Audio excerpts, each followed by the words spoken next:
Una advertencia antes de comenzar, hasta donde sé, esto ocurrió. No espero convencerte y no me es fácil admitirlo. Sé que es un cliché, pero soy ateo y si no fuera por esto, todo para mí tendría una explicación lógica. No me ha quedado mayor recurso que concluir que en la vida existen cosas que la razón no explica, al menos no en su forma habitual. Que la lógica no es nada más que una vela que se extingue fácilmente y que en la oscuridad, mucho de lo que descartaríamos a la luz del día se convierte en una sombra que no es posible conjurar. Pero no nos pongamos muy melodramáticos aún, no al menos antes de comenzar con la historia. Era muy pequeño, tenía máximo 5 años y ninguno de mis hermanos había nacido aún. Así que solo éramos papá, mamá y yo en nuestro departamento. Nuestra familia era joven, no había mucho dinero y todos los muebles en la casa eran de segunda mano. Era un mediodía de verano, caliente, aburrido. Estaba jugando a las canicas sobre el tapete que quedaba delante de este enorme y viejo sofá tapizado con un dibujo de flores. Papá estaba en el trabajo, mamá en el comedor. ¿Y por qué intentaba hacer rodar mis canicas sobre un tapete? No lo sé, después de todo, teníamos un suelo de linóleo donde habrían rodado mucho mejor. Ahí estaba, con la panza sobre el suelo, disparando mis canicas hacia allá y hacia acá y entonces fue que tiré una canica con demasiado entusiasmo y mi favorita, la roja, la transparente, rodó de más y desapareció bajo el sillón. Papá era el único que podía arrastrar ese sillón.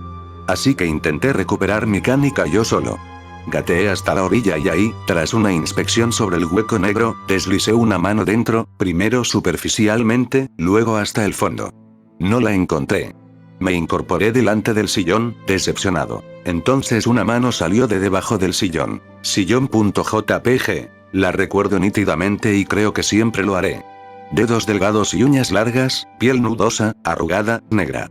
Era la mano de una mujer y en aquel entonces, yo era muy joven para entender que denotaba ese tono particular de negro. Salió hasta la altura de la muñeca y extendió sus dedos como si tratara de alcanzarme y no pudiera salir más, entonces regresó debajo del sillón. Volvió arrastrando una bolsita de plástico que soltó sobre el suelo y empujó hacia mí. La bolsita tenía un logotipo que no reconocí. La mano se quedó inmóvil un instante, como esperando que tomara la bolsa. Pasado un momento, tomó la bolsa, regresó bajo el sofá y no volvió a salir más. Me levanté, fui al comedor y le dije a mamá lo que había pasado. ¿Por qué no corrí gritando? ¿Por qué al menos no corrí? No tengo ni la menor idea. Todo lo que puedo decir es que, era muy pequeño entonces. Una mano saliendo del sillón no parecía gran cosa porque en ese tiempo no sabía lo que era permisible en la realidad y lo que no. No tenía forma de entender qué tan inusual era lo que había pasado. Mamá no me creyó, pero me acompañó de regreso a la sala y me explicó que quizás estaba imaginando cosas. Incluso se inclinó y metió su propia mano bajo el sillón para convencerme de que no había nada ahí. Cuando papá regresó y movió el sillón del lugar, solo encontramos mi canica, acompañada de varias más que no recordaba haber perdido. Aquí viene la parte fea. He recordado esto por años. Incluso terminé imaginando criaturas con forma de mano que vivían bajo los sillones. Pensaba que si intentaba atravesar su reino de nuevo me atraparían para siempre. Conforme crecí y maduré, terminé reescribiendo todo lo que ocurrió como un sueño que tuve cuando niño, finalmente tierno y un poco tonto. Hace un par de años, le recordé el asunto a mi madre. Me miró chistoso. Lo recordaba, principalmente, porque ella había estado ahí. Me habló de cómo había llegado al comedor, a contarle de la mano bajo el sofá. Me habló de lo mucho que la había logrado perturbar con eso, ya que en aquellos tiempos yo era un niño silencioso que no solía portarse mal, ni mentir. Luego, me habló del sofá. Ella y papá lo habían comprado muy barato, como parte del lote de propiedades intestadas de una anciana. La anciana había muerto sobre el sofá. Papá y mamá se deshicieron de aquel mueble un mes después de lo que yo le había contado. Esto es lo que hasta hoy en día me sigue asustando, lo que a veces, por las noches, no logro sacarme de la cabeza. La bolsa de plástico que empujó hacia mí. Nunca olvidé el logotipo sobre la bolsa. Durante varios años, he visto el mismo logotipo, una y otra vez, en el mismo tipo de bolsa, cada vez que voy a surtir mi propia despensa. Era una bolsa de navajas de afeitar.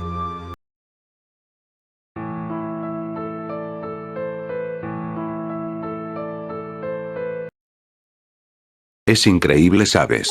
Mi hermano y yo hemos creado en nuestra niñez cientos de inventos fabulosos. Pero lo que no hemos podido inventar, es una cura para algo tan común como lo es el cáncer. Así es, hemos construido una montaña rusa, hemos viajado a la luna, y hasta incluso, pudimos viajar en el tiempo.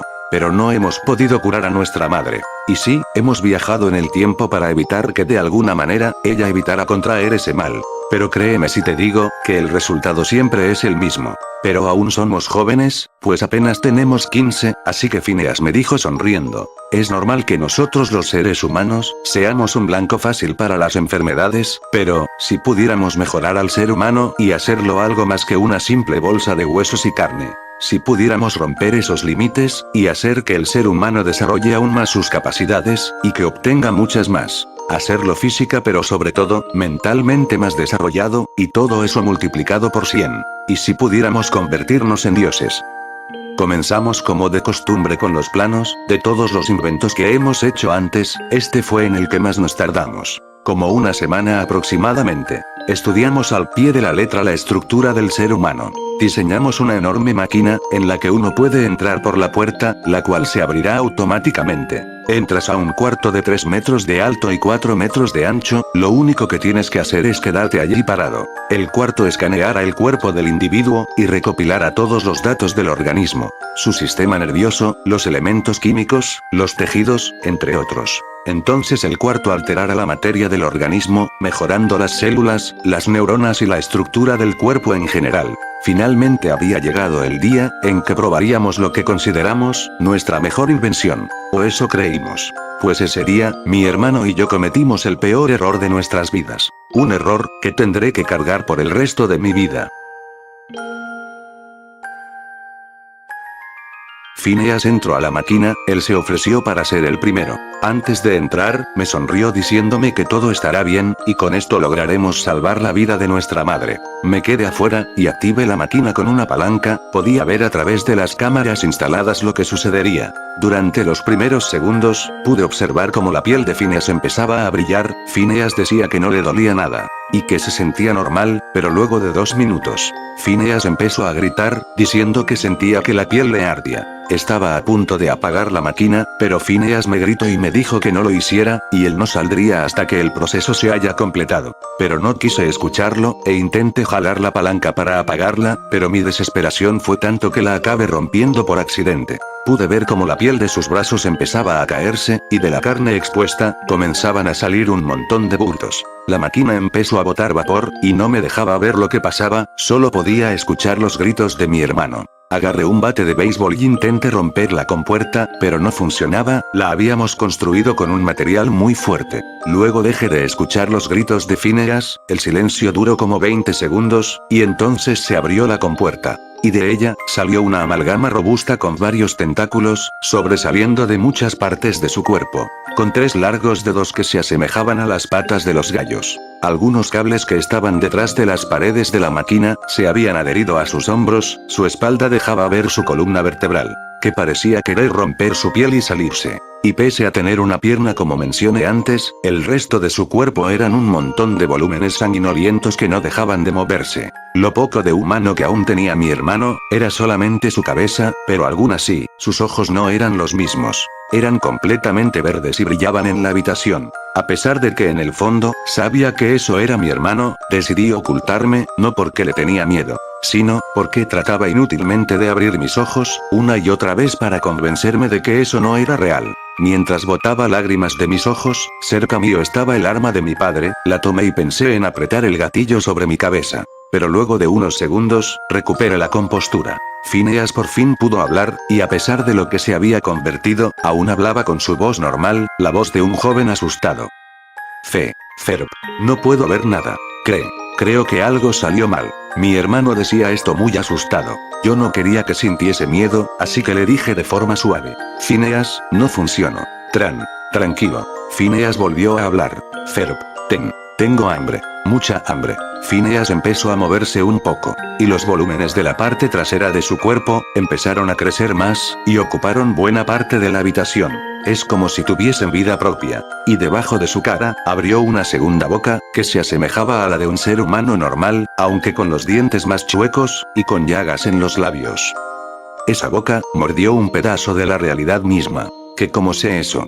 Pues salió una brecha, en la que observé cosas muy extrañas, muy horribles, muy grotescas. No creo que cualquier cosa que use para describirlas, pueda hacerles justicia. Era algo que iba mucho más allá de mi entendimiento, sin embargo me sentía atraído hacia eso. Y quería cruzar esa brecha, pero algo dentro de mí, me dijo que no lo hiciera. Que si lo hacía, pasaría algo muy horrible. Bueno, todo lo que pasaba ahora, era ya de por sí horrible. Pero esa sensación, me decía que solo empeoraría las cosas mucho más de lo que ya están. Y que si atravesaba esa brecha, mi decisión ya no tendría vuelta atrás. Por suerte no lo hice. Sin embargo, lo que observe en esa brecha, será algo que nunca podré olvidar. Que hemos forjado. Nuestra arrogancia nos atrajo aquí. Éramos Ícaro. Pero después nuestras alas, ardieron solas. Salvo, que nos llevaríamos a todos los seres vivos de la faz de la tierra con nosotros, y arderíamos.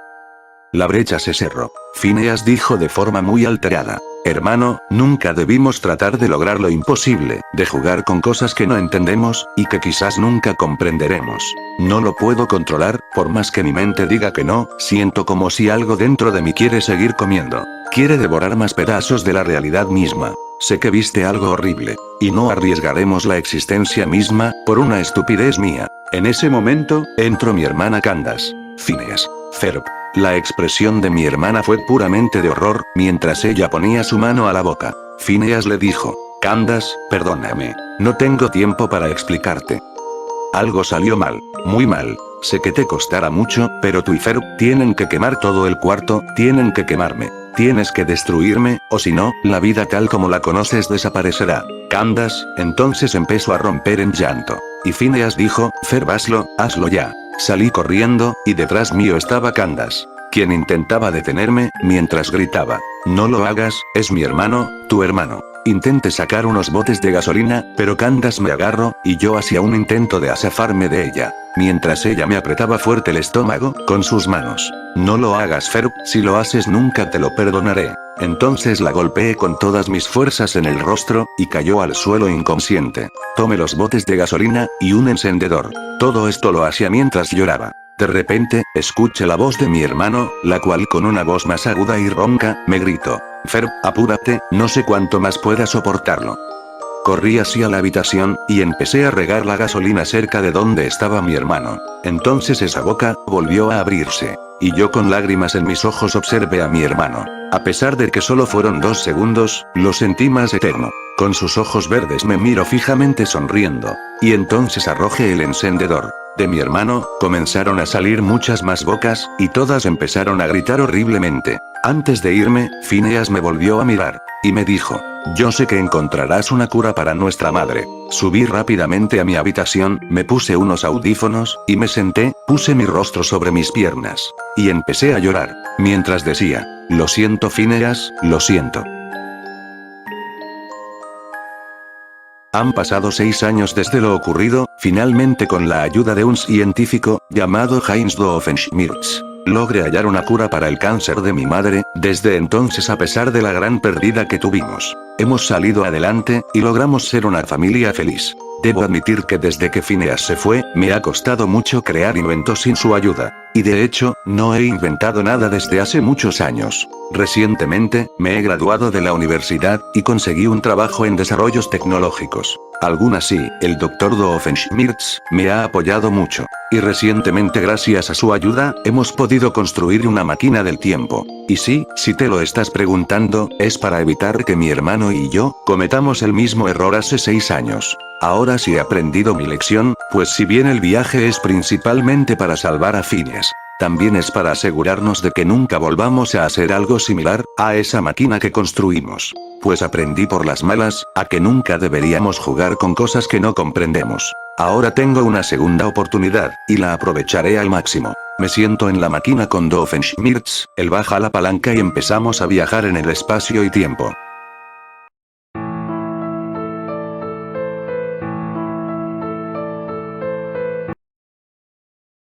¿Y?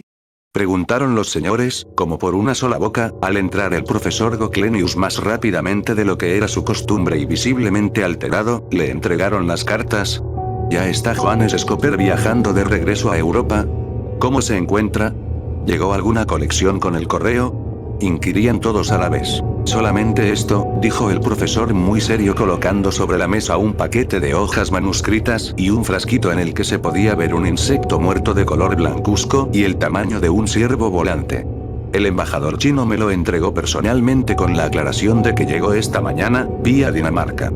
Me temo que se ha enterado de alguna noticia desagradable sobre nuestro colega Scopper, le cuchicheó al oído un caballero de barba afeitada a un anciano profesor de ondulante melena leonina, director como él en el Museo de Ciencias Naturales, que se había quitado los lentes y observaba con profundo interés el insecto metido en el frasquito. Era aquel un recinto muy particular, en el que los señores, 6 en total, y todos ellos investigadores científicos de la vida de los lepidópteros y coleópteros, se hallaban sentados alrededor de una ancha y larga mesa.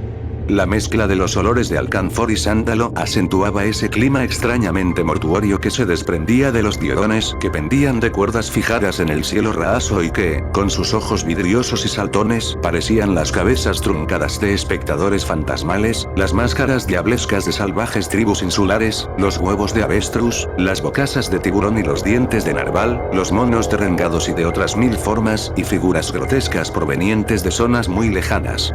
De las paredes, colgados sobre los marrones armarios carcomidos que tenían algo monacal bajo el sol del atardecer que jugueteaba con las plantas del jardín y las combadas rejas de la ventana, pendían, amorosamente enmarcados en oro y semejantes a retratos de venerables antepasados, cuadros a todo color de escarabajos en proporciones gigantescas. Con una de sus manos extendida en un gesto cordial, una tímida sonrisa rodeándole los ojitos redondos y nariz en forma de botón, con el alto sombrero de copa de uno de los señores directores sobre su cabeza y el porte de un alcalde de aldea que se hace fotografiar por primera vez en la vid, un lirón se asomaba obsequisamente desde un ángulo del aula, en el que también se balanceaban unos cuantos cueros de víbora.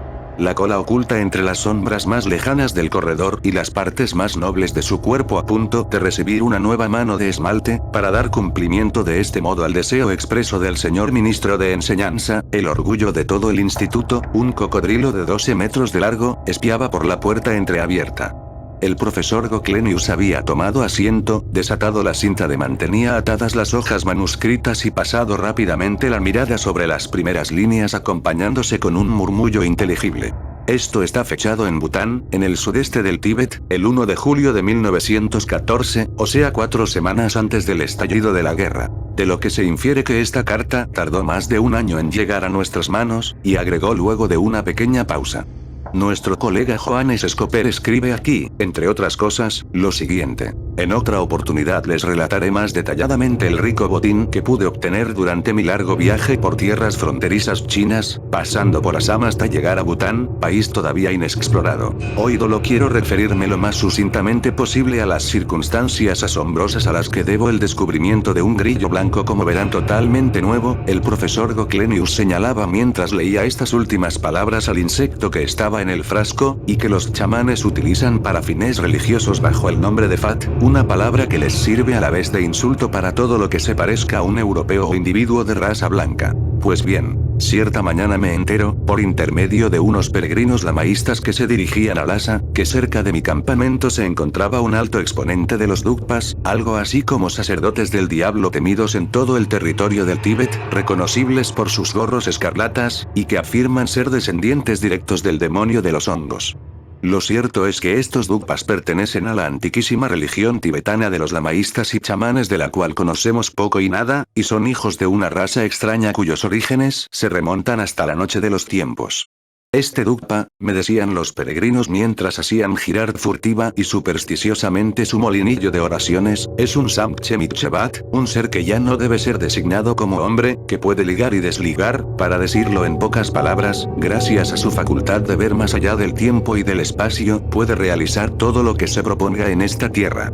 Existen, así me dijeron, 2 caminos para alcanzar esas alturas, que sobrepasan todos los poderes humanos. Uno, que es el de la luz, la compenetración con Buda, y otro opuesto, el camino de la mano izquierda, al que solamente tiene acceso un Dugpa de nacimiento, y que viene a ser un camino espiritual lleno de horror y espanto. Esos Dugpas natos pueden aparecer, aunque muy raras veces, en cualquiera de los puntos cardinales y son casi siempre hijos de padres sumamente religiosos. Pareciera, opinaba el peregrino que me confesaba todas estas cosas, que la mano del Señor de las sombras colocara en estos casos una rama emponzoñada en el árbol de la santidad.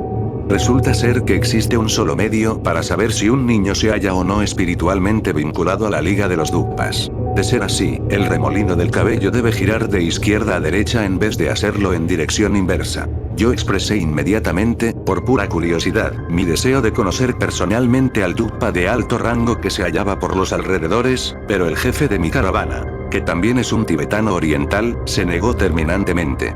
Son puras tonterías. Gritaba, en todo el territorio de Bután no hay un solo Dugpa. Sin contar que ningún Dugpa, y mucho menos un Samche Mitchebat, se avendría a mostrar sus artes a un ser de raza blanca. La oposición demasiado enfática de este hombre despertó en mis sospechas cada vez mayores a medida que él desgañitaba, y después de un larguísimo y astuto interrogatorio pude sonsacarle que él mismo practicaba la religión de los bonzos y que estaba perfectamente enterado, por el tinte rojizo de los vapores que despedía la tierra. Eso es lo que me quiso hacer creer, que había un Dugpa en las cercanías del campamento. Pero nunca consentiría en ofrecerte una muestra de sus artes, seguía repitiendo sin cesar. ¿Por qué no? Seguí preguntando. ¿Por qué no asumirá la responsabilidad? ¿Qué clase de responsabilidad? Quise saber. Sucede que las perturbaciones que con ellos ocasionaría en el reino de las reencarnaciones, si es que no ocurre algo muchísimo. Yo estaba interesado en saber más acerca de la misteriosa religión de los Dugpas, por lo que pregunté. ¿Tiene el hombre, según tu religión, un alma? Sí y no. ¿Cómo es eso? Por toda respuesta el tibetano arrancó de la tierra una brizna de hierba y le hizo un nudo. ¿Tiene esta brizna un nudo? Sí. ¿Y ahora? Ahora ya no lo tiene. De ese mismo modo tiene el hombre un alma y no la tiene, afirmó con toda llaneza. Traté de encarar la cosa de otro modo para llegar a tener una idea más clara acerca de su manera de pensar. De acuerdo, supongamos ahora que al cruzar aquel desfiladero tan terriblemente peligroso te hubieras caído al abismo, ¿tu alma habría seguido viviendo o no? Yo no me habría caído. Haciendo una nueva tentativa le mostré mi revólver. ¿Y si ahora te mato de un tiro, seguirías viviendo o no? Tú no me puedes matar. Claro que puedo. Bueno, entonces trata de hacerlo. Ni loco. Pensé a mis adentros, ese sí que sería un buen enredo, andar por este ilimitado terreno montañoso sin un jefe de caravana. Él pareció haber adivinado mis pensamientos y sonrió no sin cierto sarcasmo. Era desesperante. Me quedé callado por un buen rato. Lo que sucede es que no puedes querer, dijo retomando la palabra. Detrás de tu voluntad hay una infinita cantidad de deseos, algunos que conoces y otros que no conoces, y todos ellos son más fuertes que tú. ¿Qué es entonces el alma según tu religión? Le pregunté enojado. ¿Tengo yo por ejemplo un alma? Sí. ¿Y si me muero mi alma sigue viviendo? No. ¿Pero la tuya después de tu muerte, sí? Sí. Porque yo tengo un nombre. Yo también lo tengo. Sí, pero no conoces tu nombre verdadero, por lo tanto no lo tienes. Eso que consideras tu propio nombre no es más que una palabra hueca inventada por tus padres. Cuando duermes te lo olvidas, yo no me olvido de mi nombre cuando duermo. Pero cuando estés muerto tampoco podrás saberlo. Repliqué. No. Pero el maestro lo conoce y no lo olvidará jamás, y cuando él me llame por mi nombre verdadero, volveré a levantarme. Solamente yo y ningún otro, porque yo soy el único que lleva mi nombre. Nadie más que yo lo tiene. Eso que tú dices que es tu nombre, lo tienen muchos otros en común contigo, igual que los perros, terminó murmurando con desprecio. Y si bien entendí perfectamente sus últimas palabras, dejé que creyera que no había sido así. ¿Y qué es lo que tú entiendes por maestro? Le pregunté con la mayor naturalidad. El Samche Mitchebat. ¿El que ahora es casi nuestro vecino? Sí, pero es solo su reflejo el que se encuentra ahora cerca de este campamento. Aquel que él es en realidad, está en todas partes. Y puede no estar en parte alguna si quiere. ¿Eso quiere decir que puede volverse invisible? Tuve que sonreír a pesar mío. ¿Quieres insinuar acaso que a veces está dentro del mundo en que vivimos, a veces fuera de él? ¿Que a veces está y otras veces no? Un nombre también está solo cuando se lo pronuncia, y cuando no se lo pronuncia no está más, fue la respuesta del tibetano. ¿Y puedes tú, por ejemplo, convertirte también en un maestro? Sí. De modo que entonces habría dos maestros, ¿no es así? Yo me sentía triunfante, ya que, para decirlo abiertamente, la arrogancia del tipo me estaba fastidiando. Ahora lo tenía bien agarrado en la trampa. Mi próxima pregunta sería: si uno de los maestros quiere que brille el sol y el otro quiere hacer que llueva, ¿cuál de los dos gana? Tanto más perplejo me dejó lo que tuve que oír a continuación. Si yo llego a ser maestro alguna vez, seré el Sam Chemichevat. ¿O acaso crees que puede haber dos cosas que sean totalmente semejantes y sin que sean la misma cosa? Digas lo que digas, en tal caso serían dos y no uno. Si me cruzara con vosotros, serían dos las personas que yo vería y no uno solo, contradije. El tibetano se agachó, eligió entre los cristales de calcita que estaban esparcidos por el suelo uno de especial transparencia y me dijo con sorna: coloca esto delante de tu ojo y mira el árbol aquel. ¿Lo ves doble, no es cierto? ¿Pero acaso se han convertido por eso en dos árboles en vez de uno? En el momento no supe qué contestarle, tampoco me hubiera sido fácil expresarme en el idioma de los mongoles, que era el único que podíamos usar para nuestro mutuo entendimiento, con la soltura y lógica necesarias para abordar un tema tan intrincado como este. Por lo tanto tuve que dejarle creer que la victoria era suya. Pero interiormente estaba asombrado a más no poder por la agilidad espiritual de ese ser semisalvaje, con sus ojos oblicuos de calmuco y vestido con aquella sucia piel de cordero. Hay algo extraño en estos asiáticos de las montañas, por fuera parecen animales, pero poco a poco uno les toque su alma, aparece el filósofo. Volví al punto de partida. ¿Crees entonces que el Dugpa se negaría a mostrarme sus artes porque rechaza la responsabilidad? No, seguro que no lo haría. Pero, ¿y si soy yo quien asume toda la responsabilidad? Por primera vez desde que lo conocía, el tibetano se desconcertó. Su rostro fue invadido por una inquietud tan grande que no le fue posible disimularla. Una expresión de crueldad salvaje, para mí inexplicable, se alternaba con otro de hondo regocijo. En todos estos meses que anduvimos hemos cruzado abismos que llenarían de pánico a cualquiera, pasado sobre puentes de bambú de apenas un pie de ancho y a mí más de una vez me pareció que se me paralizaba el corazón. Hemos cruzado desiertos y casi nos hemos muerto de sed, y él nunca perdía, ni por un solo minuto, su equilibrio interior. ¿Y ahora? ¿Cuál sería la causa que lo hacía ponerse tan fuera de sí? Con solo mirarlo me bastó para saber que en su mente las ideas se agitaban en loco torbellino. Condúceme hasta el Dugpa, yo te recompensaré holgadamente, intenté de nuevo. Quiero pensarlo, me contestó por fin. Todavía era de noche cuando entró en mi carpa para despertarme. Ya se había decidido, me dijo, y estaba dispuesto. Había ensillado dos de nuestros hirsutos caballos mongoles, cuya altura no es mucho mayor que la de un perro grande, y nos internamos en la oscuridad de la noche. Los hombres de mi caravana seguían profundamente dormidos alrededor de las casi extintas fogatas diseminadas por el terreno.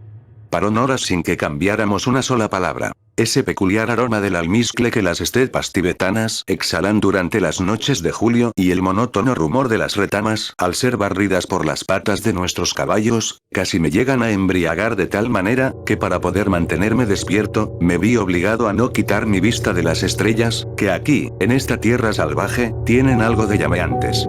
De ellas se desprende un influjo excitante que le inquieta a uno el corazón. Cuando las primeras luces del alba comenzaron a trepar por detrás de las cimas de las montañas, pude notar que los ojos del tibetano se mantenían totalmente abiertos sin pestañear, con la mirada siempre fija en un solo punto del cielo. Observé que estaba como ausente.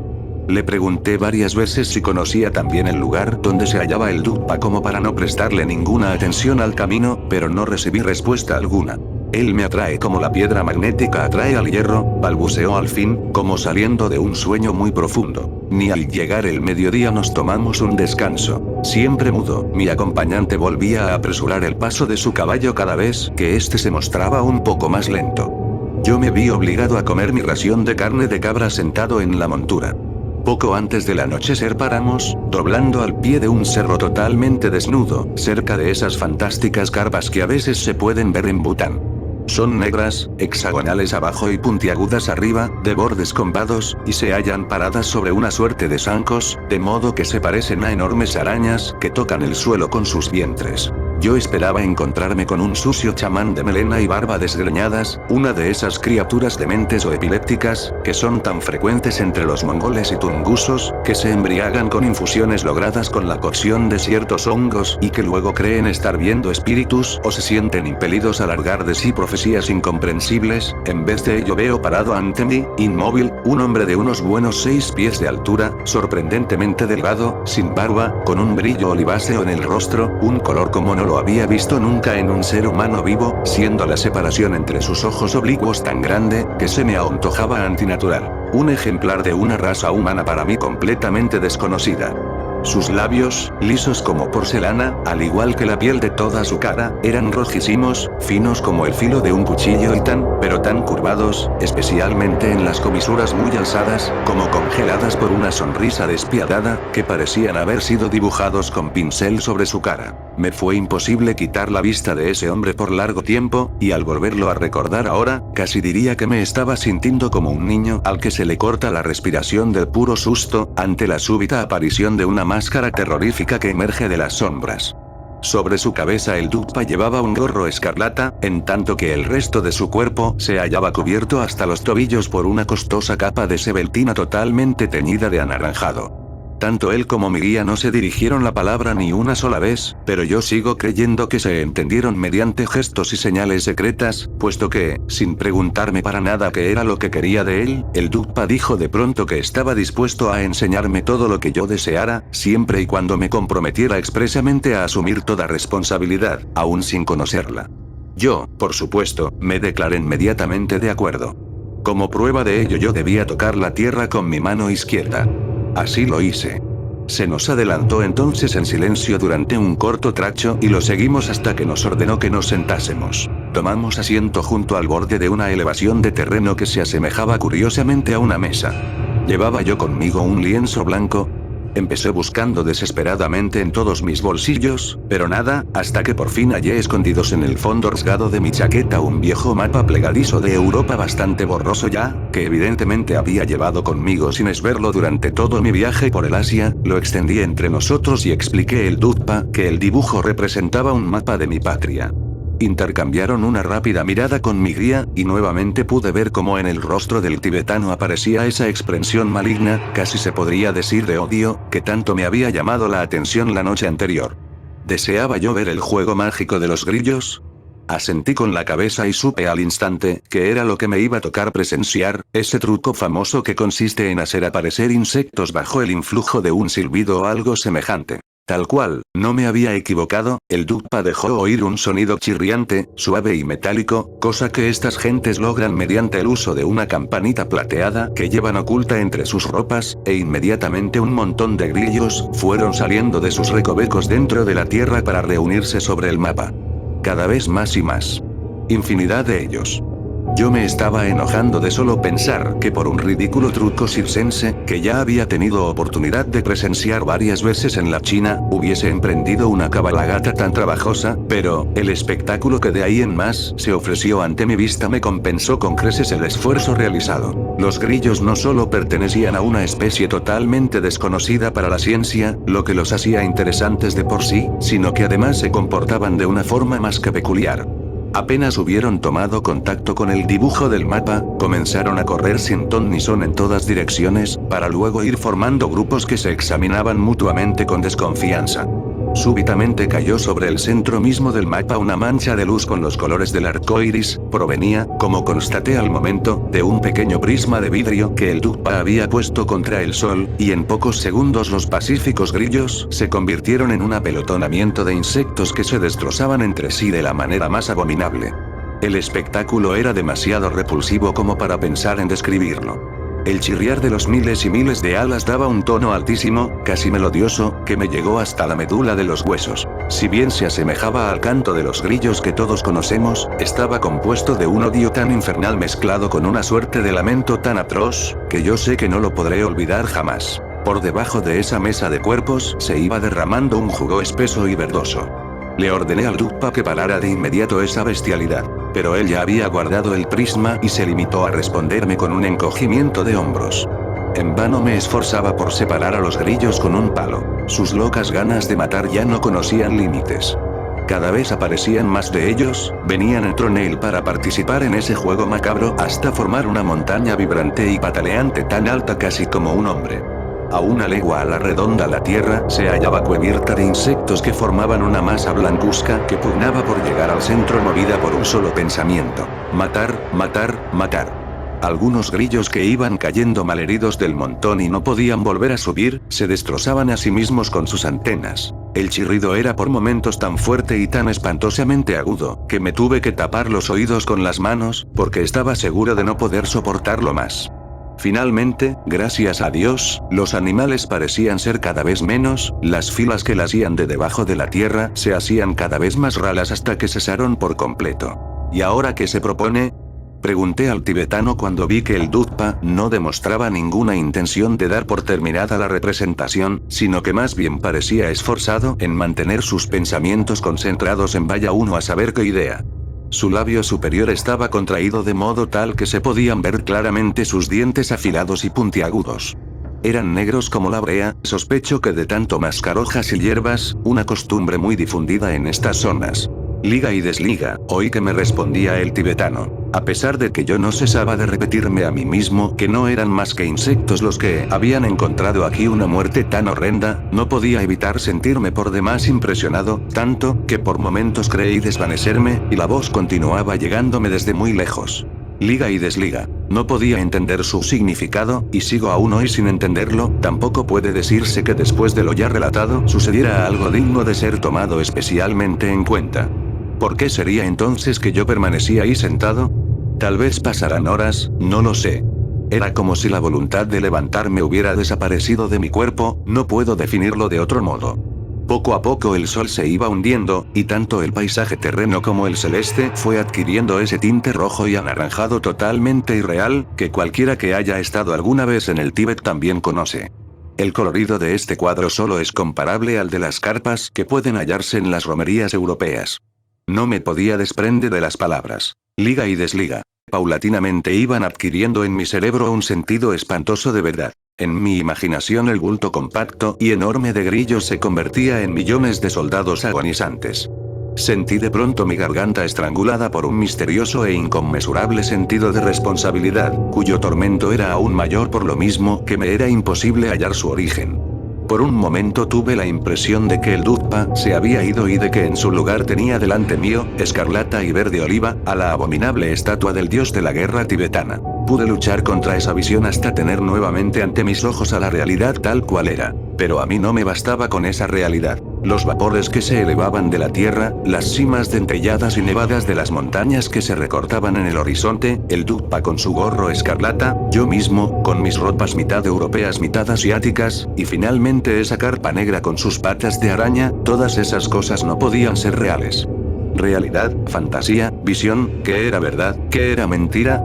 Y para colmo esa torturante sensación de que mi pensamiento se abría dejando un gran espacio huevo cada vez que volvía a hostigarme el miedo a ese nuevo, inexplicable terrible sentimiento de responsabilidad. Más tarde, mucho más tarde, durante mi viaje de regreso, este acontecimiento fue creciendo en mi memoria como una exuberante planta venenosa que yo trataba en vano de extirpar. De noche, cuando no puedo conciliar el sueño, comienza a tomar cuerpo en mí la vaga sensación de estar a punto de comprender el significado de la frase liga-desliga, y entonces trato de asfixiarla para que no pueda madurar, del mismo modo en que uno trata de sofocar un fuego antes de que se propague, pero de nada sirve defenderme. En mi imaginación puede ver como del montón de grillos muertos se alza un vapor rojizo que se va formando en nubes, que oscureciendo el cielo como las nubes fantasmales que trae el monzón, se precipitan hacia occidente. Y ahora mismo, mientras escribo estas líneas, siento que yo. Aquí la carta se interrumpe, dijo el profesor Goclenius. Desgraciadamente debo comunicarles que en la embajada china me dieron la desgraciada nueva de la muerte de nuestro estimado colega Johannes Scopper, acaecida en el lejano oriente. El profesor no pudo seguir, un fuerte grito lo interrumpió. No puede ser, el grillo sigue vivo después de todo un año. ¡Increíble! Atrápenlo. Se vuela. Vociferaban todos al mismo tiempo. El profesor de la melena leonina había destapado el frasco dejando salir al insecto aparentemente muerto. Un momento después de todo ese alboroto, el grillo había salido volando por la ventana hacia el jardín, y los graves señores científicos en su afán por darle caza, casi se llevan por delante al portero del museo que venía para encender las lámparas de la sala de profesores. Moviendo pensativamente la cabeza, el viejo observaba a esos extraños personajes que en el jardín trataban de dar caza a un pequeño insecto volador. Luego miró al cielo del atardecer rumiando para sí las formas que pueden llegar a tomar las nubes en estos tiempos de guerra. Ahí hay una que parece un hombre con un gorro rojo y la cara verde. Si no fuese porque los ojos están tan separados, se diría que es igualito a un ser humano. Realmente, a mi edad lo único que me falta es volverme supersticioso.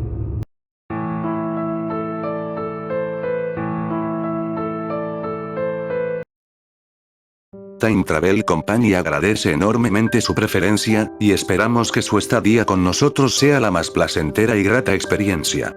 Nuestro principal objetivo es ofrecerle viajes en el tiempo de calidad, con todas las medidas de seguridad posible, a bordo de cualquiera de nuestros trenes, en la época, año o acontecimiento histórico que usted desee. Sin embargo, debe estar consciente de que nuestros trayectos no son 100% seguros, y es posible encontrarse con ciertas anomalías temporales. Por lo tanto, le pedimos que por favor siga al pie de la letra las siguientes reglas y recomendaciones para ayudarnos a garantizar su seguridad durante los viajes de manera óptima. En primer lugar, y por obvias razones, usted debe permanecer en todo momento dentro del tren. Salir implica una violación al acuerdo de viajes en el tiempo, y no podemos asegurar una recuperación total o parcial de su cuerpo. Por alguna razón desconocida, toda materia orgánica que no corresponda a la época que estemos visitando se desintegra al instante. Segundo, es posible que en los pasillos del tren se encuentre con una niña que dice estar perdida, que le pedirá su ayuda de forma desesperada. Por favor, sin importar lo que ella le diga, ignórela hasta que el personal de seguridad se haga cargo de la situación. Aún estamos tratando de averiguar la naturaleza de esta misteriosa niña, o si alguna vez abordó alguno de nuestros trenes. Desde que iniciamos operaciones, ella aparece con bastante frecuencia, pero nada de qué preocuparse. Las cámaras fotográficas en los viajes al futuro están estrictamente prohibidas. En cambio, es posible hacer uso de ellas si el viaje es al pasado. De ser este el caso, le pedimos que preste atención a sus fotografías. Si en alguna de ellas aparece un hombre vestido de traje negro, o que simplemente no parezca corresponder a la época, repórtelo inmediatamente con el personal. Durante su trayecto, es probable que su teléfono celular, en caso de llevarlo, reciba una llamada de su mismo número. Le aconsejamos febrilmente que no conteste. Del otro lado se escuchará a sí mismo, rogando y suplicándole por abandonar el tren en ese preciso momento.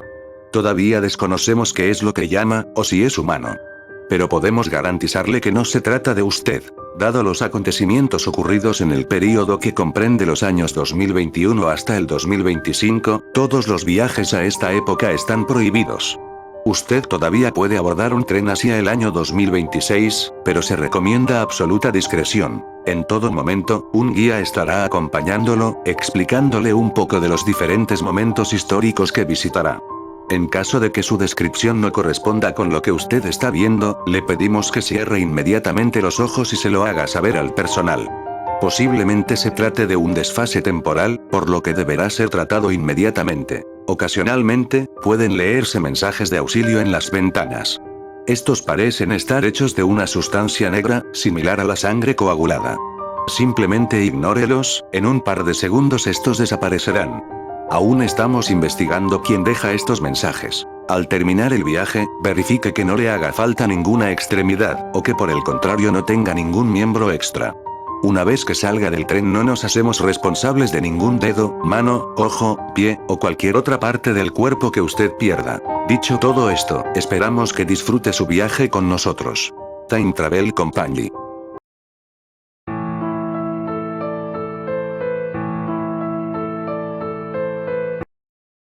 Es un aterrador ser legendario, caracterizado como un asustador de niños. Su equivalente en países hispanohablantes es el coco o cuco, y más lejanamente el hombre del saco. O en Guadalajara, el tacachotero. Boogeyman es la manifestación de un temor abstracto y amorfo, alimentada por la imaginación de un niño, por lo cual su apariencia puede variar, dependiendo de la región donde se desarrolle la leyenda. No solo la apariencia del coco cambia, también cambia su sexo y bien podría ser ambos, como por ejemplo en el oeste de los Estados Unidos. El coco rasguña las ventanas, mientras que en el noroeste del Pacífico, este se manifiesta como una niebla verde. En algunos otros lugares el boogeyman o coco se esconde debajo de la cama o dentro del armario y no solo castiga a los niños que se portan mal, también a los que se chupan el pulgar. Pero al coco no solo se le conoce así, recibe muchos nombres y esto se extiende en muchas regiones, alejadas unas de otras. En las Bahamas se le conoce como pequeño hombre, pequeño ser que viaja en una carreta de noche recogiendo a los niños que se portan mal, los cuales tienen que estar en la carreta para siempre. En Brasil y Portugal se le conoce como Homem do Saco o el hombre del saco, que se describe como una criatura de sexo masculino, parecido a un vagabundo con su saco en la espalda, en el cual se lleva a los niños, a diferencia del pequeño hombre, el hombre del saco se lleva a los niños de día. Otro coco en esta zona se llama bicho papao, que se esconde bajo las camas en las noches. En Bulgaria a este temible monstruo aterrador se le conoce con el nombre de Torbalán, muy parecido al hombre del saco, también se le describe como un ser peludo y oscuro al que denominan como Talasa y vive en las sombras de las granjas y los áticos, los cuales solo salen en las noches para asustar a los niños pequeños. En Cataluña el hombre del saco no solo se lleva a los niños, de ellos saca una grasa, que utiliza en las vías de los ferrocarriles de Barcelona. En Croacia, Babaroga es una vieja con cuernos que se lleva a los niños a su cueva para comérselos. En República Checa y Polonia, es Bubako Astoman, representado como un espantapájaros, no solo se lleva a los niños, también a los adultos.